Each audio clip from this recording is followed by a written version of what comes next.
Nag-promise ka sa akin na hindi ka malilate. Sinundo ko pa si Mary Ann. Nag-promise ka rin sa akin na hindi mo isasama yung Mary Ann yan. Okay. Kaya ako sinama si Mary Ann kasi mag-una kami. At syempre, ikaw ang gusto kong unang makaalam nun dahil ikaw ang best friend ko. Akala ko'y panghabang buhay na kabiling ka. Lahat na yata inikay para Get out of my way. Hindi ka ba masaya para sa akin? Get out of my way. Bujoy, di ba ito ang gusto mo? I said get out of my way! Ano bang nangyayari sa'yo? Wala kang pakialam! Hindi na kita maintindihan Kailan mo eh. ba ako inintindi? Diretsuhin mo ako.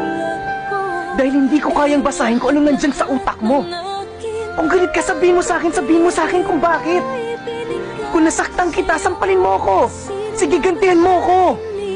Matatanggap ko lahat dahil kaibigan mo ko eh. Oh yes! Kaibigan mo ako!